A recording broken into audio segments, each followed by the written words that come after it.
हिस्से को गाड़ी के, और वो मुझे लगी तब मुझे एहसास हुआ कि हम गिर गए। फिर तीसरी गोली चली, इसने मेरा आगे वाला शीशा पूरा डैमेज कर दिया।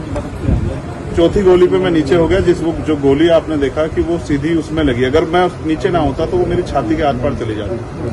फिर वो गाड़ी 10 मीटर आगे जाके रुक जाती है। वो दो हवा में फायर करते हैं जैसा मैंने देखा, और फिर उन्होंने फिर हमारी गाड़ी फायर किया। वो फायर जो है गाड़ी के नंबर प्लेट पे लगी। मेरा ये मानना है, उनको ऐसा लगा होगा कि हमने जो काम करने आए थे वो कर दिया, अभी मर गया शायद, जैसा पहले कई घटना में हो। फिर वो शायद सरेंडर करने के मूड में थे, लेकिन जैसे ही मनीष ने गाड़ी को मेरे कहे से यू टर्न लिया, उनको समझ आया कि जिंदा है, तब वो वहां से भागे। हमने पुलिस को बताया कि ये गाड़ी का नंबर है, फिर उन्होंने उसको इंक्वायरी किया। पुलिस के अच्छे अधिकारी यहाँ हैं, उम्मीद है वो अच्छा काम भी करेंगे। लेकिन ये स्पष्ट हुआ कि अपराधियों में कोई डर है नहीं। कितने लोग थे? 3 लोग। 3 लोग थे। 2 लोग असले से हमला कर रहे थे, एक व्यक्ति गाड़ी चला रहा है। चंद्रशेखर जी, कोई थ्रेट कॉल आया हो आपको इससे पहले, कोई धमकी? पिछले कई सालों से आ रही है। मैं लगातार पुलिस को इंटीमेट भी करता रहता हूं। मैंने डीजीपी को भी लिखा, गृह मंत्री को भी लिखा, मुख्यमंत्री को भी लिखा, यहाँ के पहले एसएसपी डीएम थे उनको भी लिखा। लेकिन डीएम साहब जो पिछले थे अखिलेश सिंह जी, उन्होंने साफ मना कर दिया कि चीफ मिनिस्टर नहीं चाहते चंद्रशेखर को सुरक्षा दी जाए। मेरे आज भी याद है ये बात, क्योंकि मैंने एलआईयू के अधिकारी द्वारा पूछा कि भाई मैंने आपको बताया फिर क्यों नहीं हो रहा है। तो उन्होंने कहा भाई ये सरकार का मामला, सरकार चाहे तो दे सकती। तो मैं चाहता हूं मुख्यमंत्री इंतजार करें कब चंद्रशेखर मरे, उनका काम आसान हो। लेकिन उनको ये नहीं पता कि गरीबों की, कमजोरों की, शोषितों की बात करने वाला चंद्रशेखर इतनी आसानी से उनकी रास्ते में से नहीं है। अच्छा, अतीक अशरफ का जैसा हुआ वैसा ही कुछ होने वाला था, ऐसा आपको लगता है? अब आप इसका आकलन खुद करें कि क्या हुआ और क्या हो सकता है। आपके पास एक और बात, मुझे ऐसा लगता है कल की घटना के बाद, इतने बड़े उसके बाद भी अगर मैं सुरक्षित हूं तो हमारे संतों गुरुओं महापुरुषों का आशीर्वाद, हमारी करोड़ों बहनों माताओं का आशीर्वाद, बुजुर्गों का मेरे पास है। और मैं जो जिम्मेदारी मैं लेके मैदान में आया हूं, बाबा साहब अम्बेडकर, मानव काशीराम साहब, सदगुरु रविदास जी का जो बेगमपुरा राज का सपना है, मानवता के राज का सपना है, संविधान को लागू कराने का है, इन वर्गों को अधिकार देने का है। जब तक वो पूरा नहीं होगा मैं कहीं जाने वाला नहीं। वो मीरकपुर में छोड़कर अपराधी भाग जाते हैं, तो उसको कुछ और बता रहे, कुछ तो कहानी कुछ और नया मोड़ देने की कोशिश हो सकता है वो चाहते थे जो गुजरों और दलित समाज में एकता बनी है वो एकता टूट जाए। ये होगा ही नहीं कभी, ठीक है, ये नहीं हो सकता। एक आखिरी सवाल है, अमेठी पंचायत आप लोग कर रहे हैं अपनी मांगों को लेकर? हमारी लीडरशिप ने ये निर्णय लिया है कि जब 24 घंटे में गिरफ्तारी नहीं हुई तो हमें अपने लोगों को भी जवाब देना है। तो इसलिए शायद उन्होंने 3 तारीख का समय रखा है, मैं उसका हिस्सा बनूंगा। अमेठी के अंदर एक फेसबुक वायरल हुई है पोस्ट जिसमें आपको मारने की वो की गई है, क्या कही है उसके अलावा? ठीक है, देखिए लोकतंत्र है, उनके अधिकार है, मारे या छोड़े। मैंने कहा ना, मैं पहला थोड़ा ही हूं जो मारा जा रहा हूं या जिसको मारने का प्रयास किया। मुझसे पहले बहुत मरे हैं, लेकिन उनको कोई जान नहीं रहा था। मुझे लोग जानते हैं तो मेरी बात आगे बढ़ती, लेकिन मैं अपने लोगों को मरने नहीं दूंगा। ये भी मैं उनको संदेश देना चाहता हूँ। घटना होने के बाद ये पोस्ट किया है अमेठी क्षेत्रीय महासभा से कि इस बार तो बच गया, अगली बार नहीं बचेगा। देखो, मैं गोली से डरता नहीं, मैं गोली से, बंदूकों से नहीं डरता हूँ। मैं संवैधानिक रास्ते से चलता हूँ, संविधान को मानता हूँ। गोली चलाने वालों को भी कहना चाहता हूँ कुदरत उनको सद्बुद्धि दे, गलत जगह पंगा ले रहे। मैं झगड़ा नहीं चाहता, मैं अपने लोगों को भी कह रहा हूँ कल से शांति बना रखो और संविधान के रास्ते चलो। वो हमें डिस्टर्ब करना चाहते हैं कि जो हम राजनीतिक ताकत हमारी बन रही हो कमजोर हो जाए, हम दूसरी दिशा चले जाएं।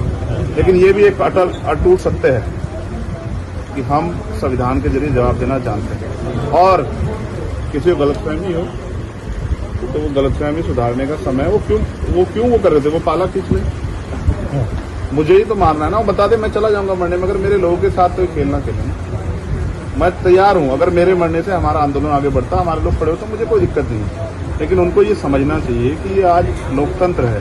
गोली की भाषा से एक चंद्रशेखर मरेगा तो क्या हो जाएगा, हजारों चंद्रशेखर पैदा हो जाएंगे। ये समाज, बहुजन समाज तो उपजाऊ समाज है। एक मरेगा 1000 पैदा हो, कितने चंद्रशेखर मारोगे?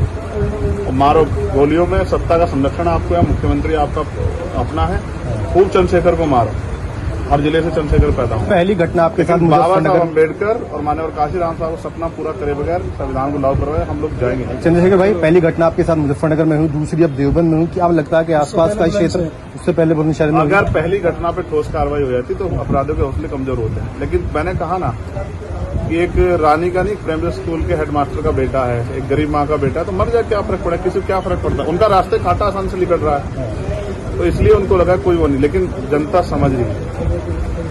मेरे मेरे एक एक खून का जवाब मेरे लोग जो है ना मुझे संरक्षण देके देंगे एक आखिरी सवाल और सबक सिखाएंगे भारतीय जनता पार्टी की सरकार को जिसके अब संरक्षण में गुंडे पड़ रहे हैं। एक आखिरी सवाल है, क्या ये पॉलिटिकल अटैक था आपको लगता है? पुलिस जांच कर रही है कि मेरे मरने से किसको फायदा हो सकता है, कौन मुझे चाहता मैं मर जाऊं। पुलिस जांच कर रही है, मुझे उम्मीद है पुलिस फेर जांच करके कोई मैनिपुलेट करके नहीं सही जवाब देगी कि उन्होंने ऐसा क्यों किया। चंद्रशेखर का जो कद बढ़ रहा है देश के अंदर, कई मुख्यमंत्रियों ने भी अब ट्वीट किया है, ओवैसी ट्वीट कर रहे हैं, कहीं और कर रहे हैं, तो इस चीज को क्या ये लगता है कुछ भी गलत होगा तो लोग बोलेंगे। अगर कल मेरी जान ही चली जाती तो लोग फिर भी तो उनको पीड़ा होती, उनको अपना भी देखना है, कल उनके साथ भी हो सकती है। ये लाइन ही विचारधारा ही गलत है कि गोली से ऊपर, और ये बीजेपी की भाषा है, गोली मारो सालों को, ये वही उसी को उपजाऊ हो रही है। देखिए बहन जी से मेरी कोई नाराजगी नहीं है, मैंने उनको हमेशा बड़ा माना, वो मुझे छोटा नहीं मानती अपने परिवार का। उनको ये घटना छोटी लगी, शायद अगर मैं मर भी जाता शायद उनको इसमें कोई शायद बुरा नहीं लगता, मुझे उनसे कोई दुख नहीं। मेरे लोग मेरे साथ हैं ये बहुत, और वो समझ रहे हैं कि जो उनके लिए मरने को तैयार है, जिसकी जो जान पे जिसकी बनाई है वो हमारा अपना है। मेरे लोग मेरे साथ खड़े होंगे, मैं एक लड़ाई लड़ता हूं। लगभग सभी दलों के लोग आपसे मिलने आए हैं, कैसा देखते हैं, क्या नहीं मैं उनका धन्यवाद भाजपा के भी नहीं, विधायक आए मैं कह हैं। रहा हूँ बस सबका धन्यवाद करता हूँ, मगर ये है मैं ये प्रयास करूंगा कि भविष्य में ऐसा किसी के साथ ना, इसलिए लॉ एंड ऑर्डर की कानून व्यवस्था अच्छी होनी चाहिए, मुख्यमंत्री उस पर ध्यान देना चाहिए। बात चंद्रशेखर की नहीं है, बात इस प्रदेश में हो रही हजारों बहनों के साथ जो अस्मतें लुट रही है हर महीने, रेप हत्याएं हो रही हैं, लोगों की जान जा रही है, सब उन पर वो करता है। तो वो मुख्यमंत्री पद पर बैठे हैं, अगर वो इसको संभाल नहीं पा रहे हैं तो क्या फायदा, फिर उनको इस्तीफा दे देना चाहिए। फिलहाल आप ठीक है, डिस्चार्ज किया जा रहा है? हाँ ठीक। आपके कार्यकर्ताओं ने आज जो है जगह जगह ज्ञापन दिया है, सहारनपुर में दिया, अगली रणनीति क्या रहेगी किस हिसाब से? कोई रणनीति नहीं, पार्टी के सीनियर लीडर जो तय करेंगे हम लोग उस पर काम करेंगे। और दूसरा मेरे पीठ में जहाँ गोली लगी है वहाँ ड्रेसिंग जारी है, ठीक है, पहले से आराम है, बस एक जलन और घाव है, जख्म वो तो है ही, सांस लेने में दिक्कत थी, बीपी जो है फ्लक्चुएट हो रहा था, फ्लक्चुएट अप डाउन हो रहा था, वो ठीक है पहले से। ठीक है, चलो ठीक है, चलो पहले